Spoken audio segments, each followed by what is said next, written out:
सत श्री अकाल दोस्तों, मैं कुलविंदर सिंह अज तुहाडे लई एक अजिही खबर लैके हाजिर होए हां जिहड़ी कि किते ना किते हर एक नूं झंझोड़ के रख देवेगी। अज दे पदार्थवादी अते तेज तरार युग दे विच किस तरह रिश्ते अते रिश्तियां दा खून चिट्टा हो गया, इस दी उदाहरण अज दी वीडियो दे विच तुहानूं बाखूबी मिल जाएगी। दोस्तों, जलंधर दे विच प्रैस कॉन्फ्रेंस करते हुए एक बजुर्ग जिन्हां दा नाम राजकुमार भगत है, उन्हां वल्लों दस्सिया गया कि किस तरह उन्हां दे दो बेटे हैं, एक बड़ा बेटा उसकी पत्नी, एक छोटा बेटा ते उसकी पत्नी, जो कि इस समय अलग अलग मकानों के विच रहिंदे हन अते बड़े बेटे ते उसकी पत्नी वल्लों काफ़ी लंबे समय तो उन्होंने तंग परेशान किया जाता रहा, जिस दे करके उन्होंने अपना मकान जो कि 1990 दे विच उन्होंने अपनी मेहनत की कमाई के नाल बनाया सी अपने छोटे पुत्र के नाम कर दिता।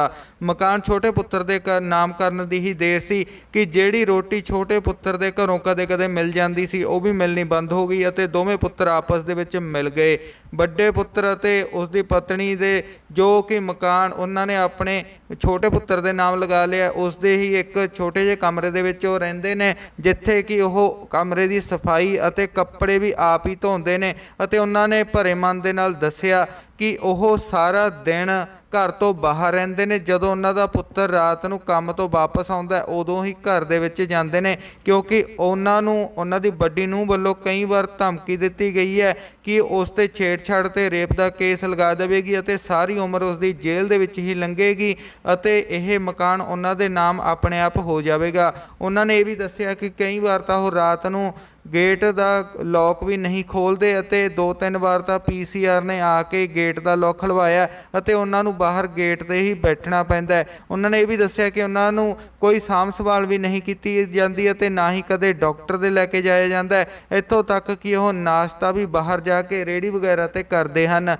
इस कहानी दे विच उन्होंने ये भी दस्सिया कि उन्हों की धर्म पत्नी कमलेश राणी बीमारी के कारण पिछले 1 साल तो अपनी बेटी रीना दे घर रह रही है, क्योंकि इत्थे उसकी साम संभाल नहीं हो रही सी और बल्कि कुटमार हुंदी सी। अते उन्होंने दस्सिया कि पिछले 2 साल तो उन्हां दी पत्नी का डायलिसिस हो रहा है, जिस करके वो अपने बेटे अते नूंह दे कोल ना रहिंदे होए अपनी धी दे कोल रहिंदी है अते उत्थे उन्होंने दस्सिया कि इस वेले उन्हां दी जिंदगी काफ़ी ज़्यादा नरक भरी बन चुकी है। होर उन्होंने की कहा अपने इस बीत रहे समय बारे आओ तुहानूं दिखाउण दे लई लै चलदे आ जलंधर दे विच होई उन्हां दी प्रैस कॉन्फ्रेंस दे विच, जिथे कि उन्होंने ये भी दस्सिया कि उन्हां वल्लों महिला कमीशन की चेयरपर्सन मैडम मनीषा गुलाटी जी दे नाल भी संपर्क किया गया ते होर भी अधिकारियों नूं अपनी कंप्लेंट दित्ती गई है ते होर की गलबात की गई उन्हां वल्लों। इस मौके आओ तुहानूं दिखाउण दे लई ले जाने आ जलंधर की प्रैस कॉन्फ्रेंस वल। दस दईए कि यह मसला जोगिंदर सिंह जोगी जो कि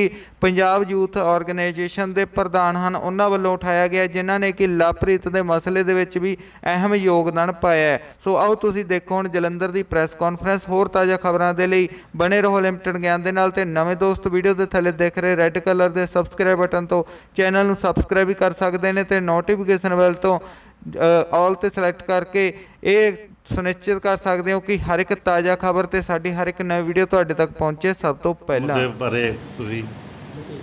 अज समाज में जो नूंह पक्की एक तरफा कानूनां के कारण घरों के बजुर्गों का खास तौर पर सस सहुरे का जो तिरस्कार हो रहा है या जो उन्होंने सतन हो रहा टॉर्चर हो रहा उन्होंने लैके अज एक बड़ी जी समझते भी जिंदी जागती मिसाल जलंधर शहर के रहने वाले बजुर्ग साडे नाल बैठे राजपाल भगत जी, जिन्हों की उम्र 71 साल है, बिजली बोर्ड तो रिटायर हुए हैं।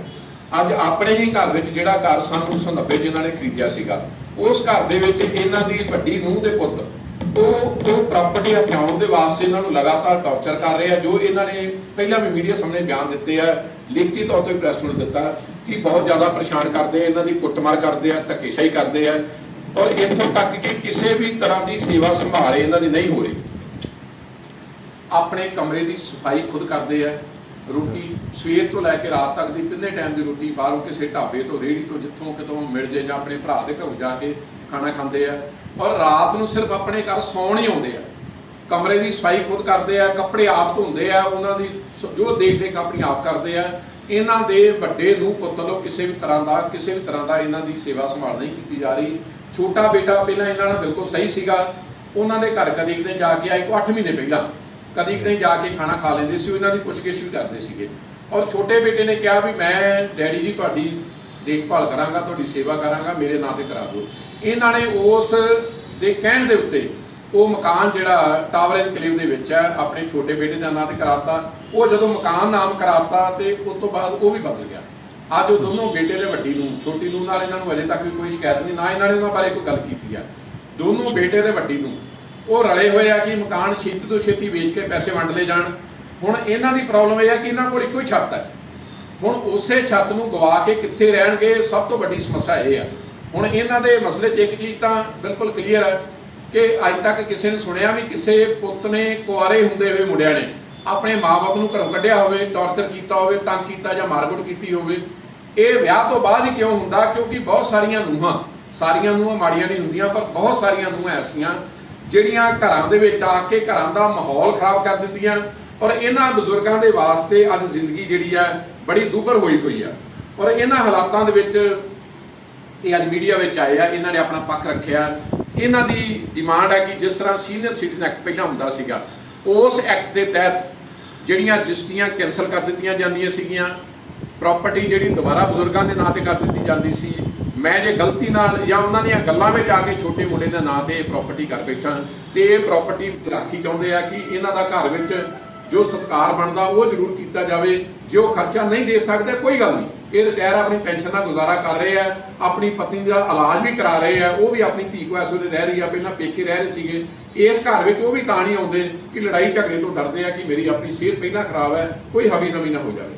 ਸੋ ਇਹ ਬਜ਼ੁਰਗ ਇਹੀ ਚਾਹੁੰਦੇ ਕਿ ਮੈਨੂੰ ਖਰਚਾ ਨਾ ਦੇਣ, ਕੋਈ ਗੱਲ ਨਹੀਂ। ਆਪਣੀ ਮਾਂ ਦੀ ਸੇਵਾ ਨਹੀਂ ਕਰਦੇ ਕੋਈ ਗੱਲ ਨਹੀਂ, ਪਰ ਮੇਰੀ ਕੁੱਟਮਾਰ ਨਾ ਕਰਨ ਤੇ ਮੈਨੂੰ ਆਪਣੇ ਘਰ ਤੋਂ ਬਾਹਰ ਨਾ ਕੱਢਣ। ਜਿਸ ਘਰ ਵਿੱਚ ਅੱਜ ਸਿਰਫ ਇਹ ਰਾਤ ਨੂੰ ਸੌਣ ਸਰਾਮ ਆ ਕੇ ਜਾਂਦੇ ਆ, ਉਸ ਘਰ ਵਿੱਚੋਂ ਇਹਨਾਂ ਨੂੰ ਕੱਢਿਆ ਨਾ ਜਾਵੇ, ਉਸ ਗੱਲ ਨੂੰ ਲੈ ਕੇ ਆਏ ਆ। ਇੱਕ ਵਾਰ ਦੁਬਾਰਾ ਚੇਅਰਪਰਸਨ ਮੈਡਮ ਗੁਲਾਟੀ ਜੀ ਨੂੰ ਜ਼ਰੂਰ ਬੇਨਤੀ ਕਰਾਂਗਾ ਕਿ ਤੁਸੀਂ ਬਹੁਤ ਸਾਰੇ ਕੇਸਾਂ ਵਿੱਚ ਬਜ਼ੁਰਗਾਂ ਦੇ ਵਾਸਤੇ ਰਾਹਤ ਦਵਾਈ ਹੈ, ਉਹਨਾਂ ਦੀਆਂ ਰਜਿਸਟਰੀਆਂ ਉਹਨਾਂ ਦੇ ਨਾਂ ਤੇ ਵਾਪਸ ਕਰਾਈਆਂ। ਸੋ ਇਹਨਾਂ ਬਜ਼ੁਰਗਾਂ ਵਾਸਤੇ ਵੀ ਜ਼ਰੂਰ ਕੋਈ ਨਾ ਕੋਈ ਉਪਰਾਲਾ ਕਰੋ ਤਾਂ ਜੋ ਅੱਜ ਆਪਣਾ ਮਕਾਨ ਉਹਨਾਂ ਦੇ ਨਾਂ ਤੇ ਕਰਾ ਕੇ ਪਛਤਾ ਰਹੇ ਆ, ਕਿਉਂਕਿ ਹੁਣ ਹਾਲਾਤ ਬਦਤਰ ਹੋ ਗਏ ਆ। ਸੋ ਉਹ ਮਕਾਨ ਦੁਬਾਰਾ ਇਹਨਾਂ ਦੇ ਨਾਂ ਤੇ ਕਰਾਇਆ ਜਾਵੇ। ਇਹ ਅੱਜ ਮੀਡੀਆ ਵਿੱਚ ਆਏ ਆ, ਇਹਨਾਂ ਨੇ ਆਪਣਾ ਪੱਖ ਰੱਖਿਆ। ਇਹਨਾਂ ਦੀ ਡਿਮਾਂਡ ਹੈ ਕਿ ਜਿਸ ਤਰ੍ਹਾਂ ਸੀਨੀਅਰ ਸਿਟੀਜ਼ਨ ਐਕਟ ਪਹਿਲਾਂ ਹੁੰਦਾ ਸੀਗਾ, ਉਸ ਐਕਟ ਦੇ ਤਹਿਤ ਜਿਹੜੀਆਂ ਰਜਿਸਟਰੀਆਂ ਕੈਂਸਲ ਕਰ ਦਿੱਤੀਆਂ ਜਾਂਦੀਆਂ ਸੀਗੀਆਂ, ਪ੍ਰਾਪਰਟੀ ਜਿਹੜੀ ਦੁਬਾਰਾ ਬਜ਼ੁਰਗਾਂ ਦੇ ਨਾਂ ਤੇ ਕਰ ਦਿੱਤੀ ਜਾਂਦੀ ਸੀ। ਮੈਂ ਜੇ ਗਲਤੀ ਨਾਲ ਜਾਂ ਉਹਨਾਂ ਦੀਆਂ ਗੱਲਾਂ ਵਿੱਚ ਆ ਕੇ ਛੋਟੇ ਮੁੰਡੇ ਦੇ ਨਾਂ ਤੇ ਪ੍ਰਾਪਰਟੀ ਕਰ ਬੈਠਾ ਤੇ ਇਹ ਪ੍ਰਾਪਰਟੀ ਦੁਬਾਰਾ ਮੇਰੇ ਨਾਂ ਤੇ ਕੀਤੀ ਜਾਵੇ। ਉਸ ਤੋਂ ਬਾਅਦ ਜਿਹੜਾ ਵੀ ਬੱਚਾ ਮੇਰੀ ਸੇਵਾ ਸੰਭਾਲ ਕਰੇਗਾ ਮੈਂ ਉਹਨੂੰ ਦੇ ਕੇ ਜਾਵਾਂਗਾ, ਨਹੀਂ ਤਾਂ ਮੇਰੇ ਦੋਨਾਂ ਮੁੰਡਿਆਂ ਨੇ ਲੈਣੀ ਹੈ ਪ੍ਰਾਪਰਟੀ। ਨਾਲ ਦੀ ਨਾਲ ਡੀਸੀ ਸਾਹਿਬ ਤੇ ਸੀਪੀ ਸਾਹਿਬ ਜਲੰਧਰ, ਉਹਨਾਂ ਨੂੰ ਵੀ ਬੇਨਤੀ ਕਰਦੇ ਹਾਂ ਕਿ ਜਲੰਧਰ ਵਿੱਚ ਇਕੱਲੇ ਰਾਜਪੁਰ ਭਗਤ ਨਹੀਂ, ਇੱਦਾਂ ਦੇ ਹੋਰ ਬਹੁਤ ਸਾਰੇ ਸੈਂਕੜੇ ਹਜ਼ਾਰਾਂ ਬਜ਼ੁਰਗ ਹੋਣਗੇ ਜਿਹੜੇ ਘਰਾਂ ਦੇ ਅੰਦਰ ਕੁੱਟ-ਕੁੱਟ ਕੇ ਜੀ ਰਹੇ ਆ। ਸਿਰਫ ਬਾਹਰ ਕਿਉਂ ਨਹੀਂ ਆਉਂਦੇ? ਕਿਉਂਕਿ ਕੋਈ ਐਸੀ ਅਥਾਰਟੀ, ਕੋਈ ਐਸਾ ਪਲੇਟਫਾਰਮ ਨਹੀਂ ਜਿੱਥੇ ਆ ਕੇ ਆਪਣੀ ਦੁੱਖ ਭਰੀ ਜਿਹੜੀ ਹੈ ਇਹ ਕਹਾਣੀ ਦੱਸ ਸਕਣ। ਨਾਲ ਦੀ ਨਾਲ ਮਹਿਲਾ ਕਮਿਸ਼ਨ ਪੰਜਾਬ ਦੇ ਚੇਅਰਪਰਸਨ ਮੈਡਮ ਨਿਸ਼ਾ ਗੁਲਾਟੀ ਜੀ, ਉਹਨਾਂ ਨੂੰ ਵੀ ਬੇਨਤੀ ਕਰਦੇ ਹਾਂ ਕਿ ਤੁਸੀਂ ਬਹੁਤ ਸਾਰੇ ਕੇਸਾਂ ਵਿੱਚ ਕੋਸ਼ਿਸ਼ ਕੀਤੀ ਆ, ਉਪਰਾਲਾ ਕੀਤਾ, ਔਰ ਕਿਤੇ ਨਾ ਕਿਤੇ ਕੁਝ ਕੇਸਾਂ ਦੇ ਰਿਜ਼ਲਟ ਵੀ ਚੰਗੇ ਆਏ ਹੋਣਗੇ। ਸੋ ਇਹਨਾਂ ਦੀ ਵੀ ਮਦਦ ਕਰੋ। ਜਿਹੜੀ ਰਜਿਸਟਰੀ ਹੈ ਆਪਣੇ ਪੁੱਤ ਦੇ ਨਾਂ ਤੇ ਉਹਨਾਂ ਦੀਆਂ ਗੱਲਾਂ ਜਾ ਕੇ ਕਰ ਬੈਠੇ ਆ, ਪਰ ਉਸ ਤੋਂ ਬਾਅਦ ਅੱਜ ਘਰੋਂ ਬੇਘਰ ਹੋਣ ਵਾਲੀ ਹਾਲਤ ਆਈ ਹੈ। ਹੁਣ ਵੀ ਸਵੇਰੇ ਨਿਕਲ ਜਾਂਦੇ ਆ, ਆਪਣੀ ਪੁੱਤ ਦੇ ਕੰਮ ਤੇ ਜਾਣ ਦੇ ਨਾਲ ਹੀ ਨਿਕਲ ਜਾਂਦੇ, ਤੇ ਜਦੋਂ ਪੁੱਤ ਵਾਪਸ ਆਉਂਦਾ ਉਦੋਂ ਘਰ ਰਾਤ ਨੂੰ 9 ਵਜੇ 8 ਵਜੇ 10 ਵਜੇ ਜਾਂਦੇ ਆ, ਤਾਂ ਜੋ ਪੁੱਤ ਦੀ ਗੈਰ ਹਾਜ਼ਰੀ ਵਿੱਚ ਇਹਨਾਂ ਦੀ ਬਹੂ ਇਹਨਾਂ ਉੱਤੇ ਕੋਈ ਗਲਤ ਇਲਜ਼ਾਮ ਨਾ ਲਾ ਦੇ, ਕੋਈ ਰੇਪ ਦਾ, ਕੋਈ ਛੇੜਖਾਨੀ ਦਾ, ਕੱਪੜੇ ਪਾੜਨ ਦਾ ਦੋਸ਼ ਨਾ ਲਾ ਦੇਵੇ। ਕਿਉਂਕਿ ਇਸ ਉਮਰ ਦੇ ਵਿੱਚ ਕਿਸੇ ਵੀ ਸਹੁਰੇ ਵਾਸਤੇ, ਬਜ਼ੁਰਗ ਵਾਸਤੇ, ਭਾਵੇਂ ਉਹ ਸਹੁਰਾ ਹੋਵੇ ਜਾਂ ਜੇਠ ਹੋਵੇ, ਇਹੋ ਜਿਹਾ ਗੰਦਾ ਤੇ ਘਿਨਾਉਣਾ ਇਲਜ਼ਾਮ ਬਰਦਾਸ਼ਤ ਕਰਨਾ ਬਹੁਤ ਔਖਾ ਹੁੰਦਾ, ਬੜਾ ਵੱਡਾ ਸਦਮਾ ਹੁੰਦਾ, ਤੇ ਬਹੁਤ ਸਾਰੇ ਬਜ਼ੁਰਗ ਆਪਣੀਆਂ ਜਾਨ ਗਵਾ ਲੈਂਦੇ ਆ ਇਹੋ ਜਿਹੇ ਗੰਦੇ ਦੋਸ਼ ਤੋਂ ਬਾਅਦ। ਸੋ ਇਹ ਆਪਣੀ ਜਾਨ ਮਾਲ ਦੀ ਰਾਖੀ ਚਾਹੁੰਦੇ ਆ ਕਿ ਇਹਨਾਂ ਦਾ ਘਰ ਵਿੱਚ ਜੋ ਸਤਿਕਾਰ ਬਣਦਾ ਉਹ ਜ਼ਰੂਰ ਕੀਤਾ ਜਾਵੇ। ਜੇ ਉਹ ਖਰਚਾ ਨਹੀਂ ਦੇ ਸਕਦੇ ਕੋਈ ਗੱਲ ਨਹੀਂ, ਇਹ ਰਿਟਾਇਰ ਆਪਣੀ ਪੈਨਸ਼ਨ ਦਾ ਗੁਜ਼ਾਰਾ ਕਰ ਰਹੇ ਆ, ਆਪਣੀ ਪਤਨੀ ਦਾ ਇਲਾਜ ਵੀ ਕਰਾ ਰਹੇ ਆ। ਉਹ ਵੀ ਆਪਣੀ ਧੀ ਕੋਲ ਇਸ ਵੇਲੇ ਰਹਿ ਰਹੀ ਆ, ਪਹਿਲਾਂ ਪੇਕੇ ਰਹਿ ਰਹੇ ਸੀਗੇ। ਇਸ ਘਰ ਵਿੱਚ ਉਹ ਵੀ ਤਾਂ ਨਹੀਂ ਆਉਂਦੇ ਕਿ ਲੜਾਈ ਝਗੜੇ ਤੋਂ ਡਰਦੇ ਆ ਕਿ ਮੇਰੀ ਆਪਣੀ ਸਿਹਤ ਪਹਿਲਾਂ ਖਰਾਬ ਹੈ, ਕੋਈ ਹਵੀ ਨਵੀ ਨਾ ਹੋ ਜਾਵੇ। ਸੋ ਇਹ ਬਜ਼ੁਰਗ ਇਹੀ ਚਾਹੁੰਦੇ ਕਿ ਮੈਨੂੰ ਖਰਚਾ ਨਾ ਦੇਣ, ਕੋਈ ਗੱਲ ਨਹੀਂ। ਆਪਣੀ ਮਾਂ ਦੀ ਸੇਵਾ ਨਹੀਂ ਕਰਦੇ ਕੋਈ ਗੱਲ ਨਹੀਂ, ਪਰ ਮੇਰੀ ਕੁੱਟਮਾਰ ਨਾ ਕਰਨ ਤੇ ਮੈਨੂੰ ਆਪਣੇ ਘਰ ਤੋਂ ਬਾਹਰ ਨਾ ਕੱਢਣ। ਜਿਸ ਘਰ ਵਿੱਚ ਅੱਜ ਸਿਰਫ ਇਹ ਰਾਤ ਨੂੰ ਸੌਣ ਸਰਾਮ ਆ ਕੇ ਜਾਂਦੇ ਆ, ਉਸ ਘਰ ਵਿੱਚੋਂ ਇਹਨਾਂ ਨੂੰ ਕੱਢਿਆ ਨਾ ਜਾਵੇ, ਉਸ ਗੱਲ ਨੂੰ ਲੈ ਕੇ ਆਏ ਆ। ਇੱਕ ਵਾਰ ਦੁਬਾਰਾ ਚੇਅਰਪਰਸਨ ਮੈਡਮ ਗੁਲਾਟੀ ਜੀ ਨੂੰ ਜ਼ਰੂਰ ਬੇਨਤੀ ਕਰਾਂਗਾ ਕਿ ਤੁਸੀਂ ਬਹੁਤ ਸਾਰੇ ਕੇਸਾਂ ਵਿੱਚ ਬਜ਼ੁਰਗਾਂ ਦੇ ਵਾਸਤੇ ਰਾਹਤ ਦਵਾਈ ਹੈ, ਉਹਨਾਂ ਦੀਆਂ ਰਜਿਸਟਰੀਆਂ ਉਹਨਾਂ ਦੇ ਨਾਂ ਤੇ ਵਾਪਸ ਕਰਾਈਆਂ। ਸੋ ਇਹਨਾਂ ਬਜ਼ੁਰਗਾਂ ਵਾਸਤੇ ਵੀ ਜ਼ਰੂਰ ਕੋਈ ਨਾ ਕੋਈ ਉਪਰਾਲਾ ਕਰੋ, ਤਾਂ ਜੋ ਅੱਜ ਆਪਣੀ ਜਿਹੜੀ ਆਪਣਾ ਮਕਾਨ ਉਹਨਾਂ ਦੇ ਨਾਂ ਤੇ ਕਰਾ ਕੇ ਪਛਤਾ ਰਹੇ ਆ, ਕਿਉਂਕਿ ਹੁਣ ਹਾਲਾਤ ਬਦਤਰ ਹੋ ਗਏ ਆ। ਸੋ ਉਹ ਮਕਾਨ ਦੁਬਾਰਾ ਇਹਨਾਂ ਦੇ ਨਾਂ ਤੇ ਸੋ ਦੋਸਤੋ, ਇਹ ਸਾਨੂੰ ਬਜ਼ੁਰਗ ਜਿਨ੍ਹਾਂ ਨੇ ਕਿ ਜਲੰਧਰ ਪ੍ਰੈਸ ਕਾਨਫਰੰਸ ਦੇ ਵਿੱਚ ਆਪਣਾ ਮਸਲਾ ਮੀਡੀਆ ਦੇ ਸਾਹਮਣੇ ਰੱਖਿਆ। ਜੋ ਵੀ ਮਸਲੇ ਤੁਸੀਂ ਦੇਖ ਚੁੱਕੇ ਹੋ, ਇਸ ਮਸਲੇ ਬਾਰੇ ਤੁਸੀਂ ਕੀ ਸੋਚਦੇ ਹੋ, ਤੁਸੀਂ ਆਪਣੀ ਰਾਏ ਕਮੈਂਟਾਂ ਦੇ ਵਿੱਚ ਜ਼ਰੂਰ ਸਾਂਝੀ ਕਰਕੇ ਜਾਣਾ। ਤੇ ਦੋਸਤੋ, ਇਸ ਦੇ ਨਾਲ ਹੀ ਹੁਣ ਇੱਥੇ ਸਾਨੂੰ ਦਿਓ ਇਜਾਜ਼ਤ, ਮਿਲਾਂਗੇ ਜਲਦ ਹੋਰ ਤਾਜ਼ਾ ਅਪਡੇਟ ਦੇ ਨਾਲ। ਉਹਨੇ ਸਮੇਂ ਤੱਕ ਲਈ ਤੁਸੀਂ ਬਣੇ ਰਹੋ ਲਿਮਟਿਡ ਗਿਆਨ ਦੇ ਨਾਲ। ਥੈਂਕ